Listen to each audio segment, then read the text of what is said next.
Hola amics de YouTube, soc l'Oriol, espero que estigueu tots i totes bé i avui us ensenyaré un tutorial de com fer un bon ús del Google Sites o del full de càlculs, com vulgueu dir. Us ensenyaré diferents fórmules per fer un càlcul sobre diferents resultats, per fer un càlcul entre l'hora d'arribada i l'hora de sortida i alguns tips per completar més ràpid algunes graelles i alguns resultats i diferents coses que veureu a la continuació.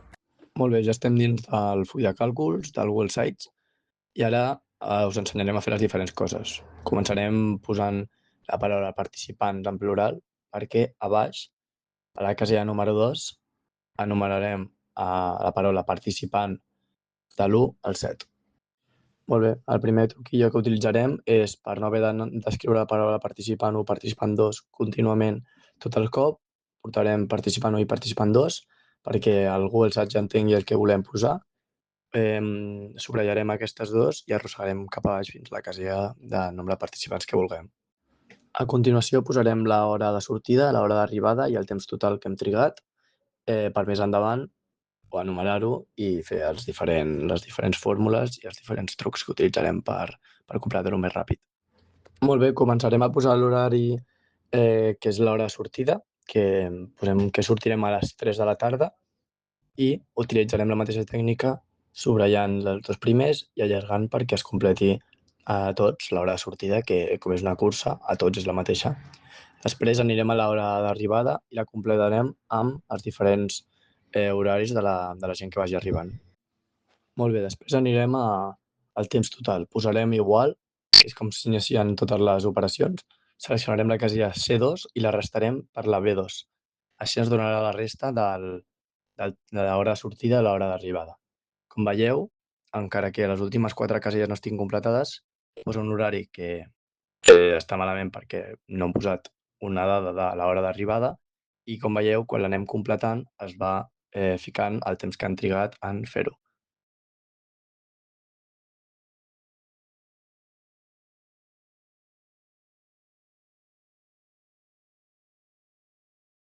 Ara el que farem és seleccionar tota la primera fila per immobilitzar-la, perquè a l'hora de posar que els resultats estiguin en ordre no se'ns fiqui la paraula i es barregi entre tots els resultats. Com veieu, ja està ordenat en ordre el temps total i el nombre de participants del que ha anat més ràpid al que ha anat més lent. Ara farem el mateix que hem fet anteriorment posant la paraula participants i a baix enumerarem els participants de l'1 al 6, però aquest cop en comptes de posar hora d'arribada, hora de sortida i temps total posarem prova 1, prova 2, prova 3, prova 4 i la puntuació. Per ficar prova 1, prova 2, prova 3 i prova 4 farem el mateix truquillo, que és posar prova 1, prova 2, les subratllem i allarguem la fila perquè es completi sol.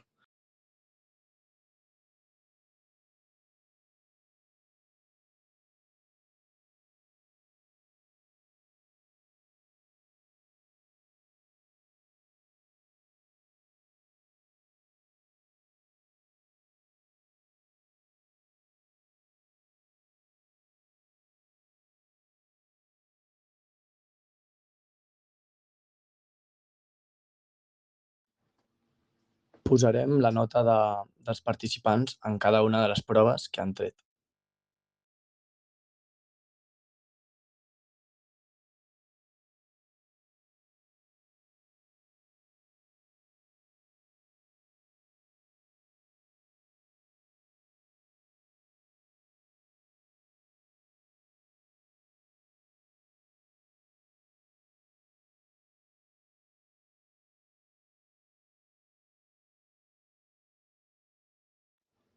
Ara, en la puntuació, com us he dit abans, farem un càlcul. I per fer un càlcul, començarem ficant igual. I en aquest cas, sumarem la B2 més la C2 més la D2 més la E2. Així tindrem els resultats de tots els participants.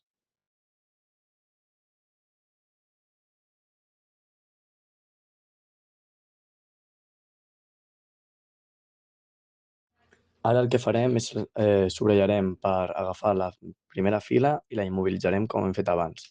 I si us fixeu ara, si li donem a ordenar com li hem donat abans, de l'A a la Z, els resultats ens els donaran del revés. I doncs per ordenar puntuacions de números haurem de fer-ho de la Z a la A.